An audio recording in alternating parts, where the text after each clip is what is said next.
Bismillahirrahmanirrahim.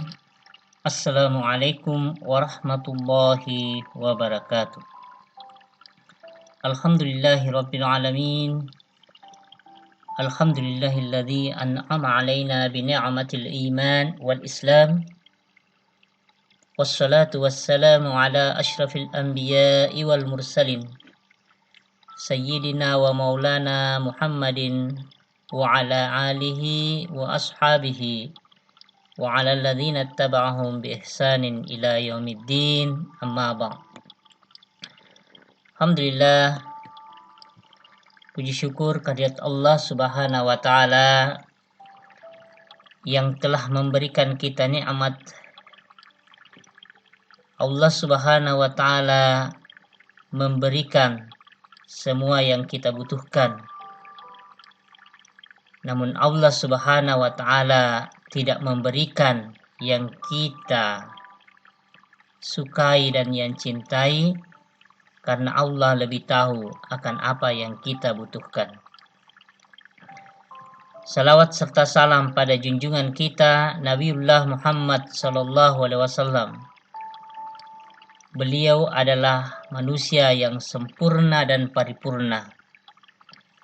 Beliau adalah seorang sosok yang mulai dari perkataan, perbuatan, dan bahkan diam beliau menjadi rujukan untuk kebaikan umat manusia, terlebih khusus umat muslim atau umat Islam seluruhnya. Insyaallah pada pertemuan kita melalui media virtual ini, saya akan membawakan materi LDKS, yakni menanamkan kemandirian dalam menempuh pendidikan. Menanamkan kemandirian dalam menempuh pendidikan. Seorang peserta didik atau seorang santri, terlebih seorang santri yang dalam kesehariannya ketika menempuh pendidikan pesantren itu biasanya ditempatkan di asrama atau harus jauh dari kedua orang tuanya atau dari keluarganya. Hal ini menyebabkan seorang santri harus belajar mandiri. Walaupun sekarang keadaan memaksa kita untuk belajar melalui virtual atau melalui media daring, namun ketika hal ini sudah berlalu dan mudah-mudahan segera berlalu, maka santri itu kembali harus bertatap muka dan harus belajar. Tinggal mungkin itu tinggal di asrama atau mungkin sudah kembali harus berpisah dengan keluarganya untuk sementara dalam rangka menempuh pendidikan di pesantren. Jadi materi ini penting. Kenapa penting? Karena seorang peserta didik, terkhusus seorang santri, pada akhirnya nanti harus punya kemandirian. Harus punya kemandirian ketika mereka sudah tidak bersama keluarganya, terlebih khusus tidak bersama ayah, ibu, ataupun kakek neneknya atau keluarganya yang lain. Selanjutnya,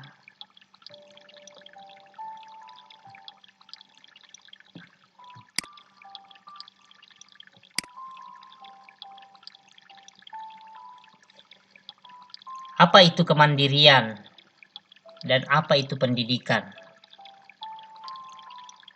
Jadi,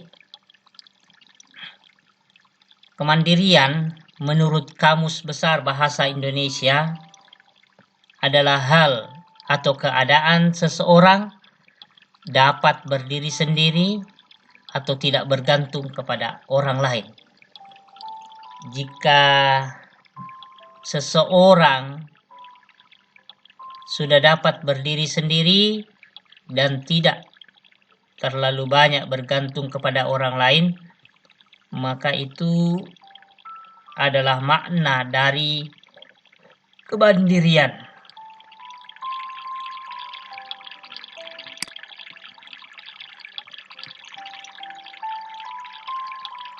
Selanjutnya, apa makna pendidikan? Pendidikan menurut Kamus Besar Bahasa Indonesia adalah proses pengubahan sikap dan tata laku seseorang atau kelompok orang dalam usaha mendewasakan manusia melalui upaya pengajaran dan pelatihan, proses, cara, perbuatan mendidik. Ini makna dari pendidikan.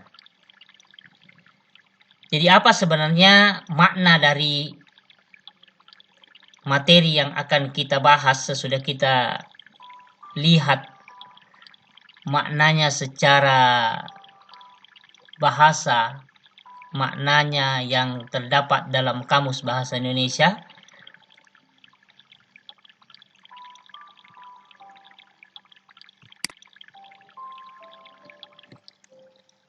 Nah, di sini kita lihat bahwa yang ingin kita capai melalui materi ini adalah bagaimana menanamkan kemandirian dalam menempuh pendidikan, yang maknanya menanamkan usaha menjadikan seseorang atau menjadikan seorang yang menempuh pendidikan mampu berdiri sendiri dan mengurangi ketergantungan pada orang lain melalui proses pendidikan untuk pengubahan sikap dan tata laku seorang peserta didik untuk menjadikannya lebih dewasa. Jadi, Ananda sekalian, peserta diklat atau latihan dasar kepemimpinan siswa, yang kita inginkan melalui materi ini adalah nantinya Ananda sekalian ketika sudah berada di pesantren, sudah tinggal di asrama, apa-apa yang bisa kita kerjakan sendiri, itu kerjakan sendiri. Apa-apa yang bisa kita lakukan tanpa bantuan orang lain, itu kita lakukan. Kita usahakan. Kita ubah. Jadi ini yang sebenarnya paling ditekankan. Karena ketika kita sudah tinggal di pesantren, kita sudah jauh dengan keluarga, bahkan kita sudah jauh dari kedua orang tua kita, dan ini menuntut kita untuk berusaha mengurangi ketergantungan kepada orang lain, bahkan menghilangkan ketergantungan kepada orang lain, serta berusaha merubah sikap kita, merubah perilaku kita atau tata laku kita sehingga kita menjadi lebih dewasa dan bahkan menjadi orang yang lebih baik ketika kita sudah berada di luar pesantren atau kita sudah tamat misalnya.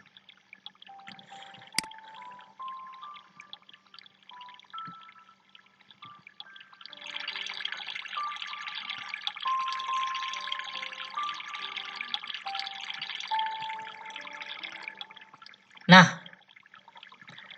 apa yang kita lakukan atau apa yang bisa kita latih agar peserta didik mampu mandiri dalam menempuh pendidikan? Apa yang seharusnya peserta didik itu lakukan? Apa yang seharusnya seorang santri atau seorang siswa itu lakukan agar dia mampu mandiri dalam menempuh pendidikan, lebih khusus mereka mampu bertahan dari riak-riak dan dari perjuangan, menahan kerinduan, menahan kesendirian, menahan jauh dari keluarga ketika dia berada di pesantren, terlebih khusus ketika dia sudah tinggal di asrama. Ada beberapa hal yang bisa kita latih, yang bisa santri lakukan nantinya ketika sudah berada di asrama, sehingga dia tidak lagi terlalu bergantung kepada orang lain. Yang pertama yang seharusnya peserta didik atau siswa atau santri lakukan adalah mulai dari diri sendiri dan yang kecil-kecil. Maksudnya di sini, segala hal yang biasanya dibantu oleh keluarga atau orang lain, atau mungkin ada yang punya asisten rumah tangga, mulailah belajar untuk dikerjakan sendiri. Contoh, kalau biasanya pakaian kita itu selesai dicuci, biasanya dilipatkan oleh orang tua. Nah, sekarang mari kita coba kita sendiri yang belajar melipat, kita yang merapikan. Jika biasanya pakaian kita itu dicucikan oleh orang tua kita atau asisten rumah tangga kita atau keluarga kita, maka sekarang belajarlah kita cuci baju sendiri. Kita bersihkan sepatu kita sendiri. Kita rapikan pakaian kita sendiri. Yang pasti semua yang sederhana yang sebenarnya bisa kita lakukan sendiri, itu cobalah lakukan.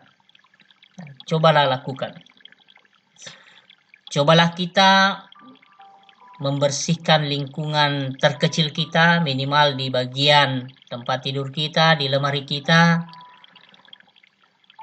Bahkan bisa juga kita mulai membersihkan juga bagian dalam asrama kita, misalnya bagian luar asrama kita kalau misalnya kita sudah di asrama, atau di lingkungan kita. Kita mulai semua itu.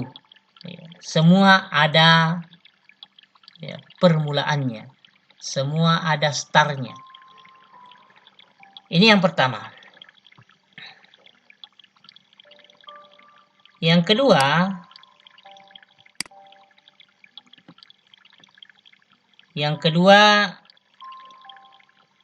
belajar tertib, antri dan terencana, serta belajar hadapi masalah sendiri.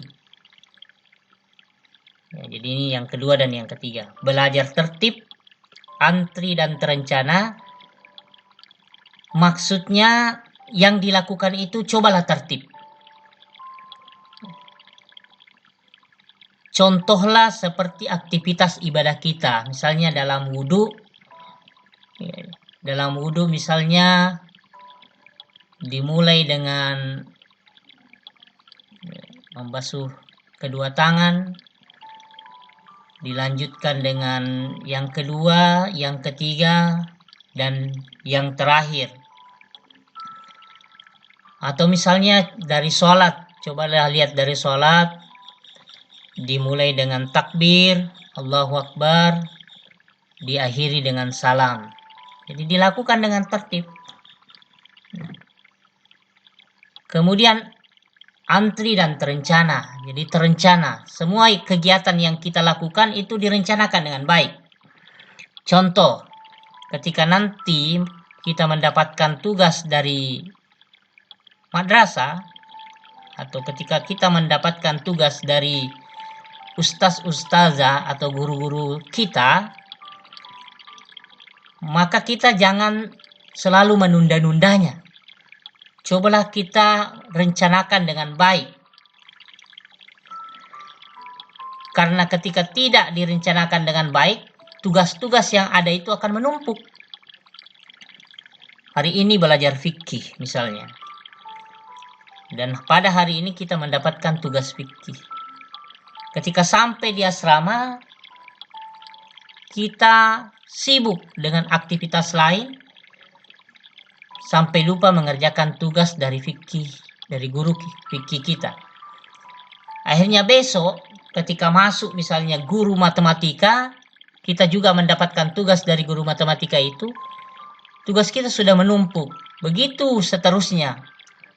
Sampai pada akhirnya tugas yang seharusnya bisa kita selesaikan dengan mudah menjadi susah, sulit. Muncullah ya tiba masa, tiba akal, nanti di kelas baru dikerja. Akhirnya yang terjadi, pekerjaan itu tidak maksimal. Itu contoh. Kemudian yang ketiga ini, masalah-masalah yang ada itu cobalah kita hadapi sendiri. Kita hadapi sendiri. Jangan selalu minta tolong kepada orang lain. Ya, ada tugas, jangan langsung berharap kepada orang lain. Mulailah kita kerjakan sendiri.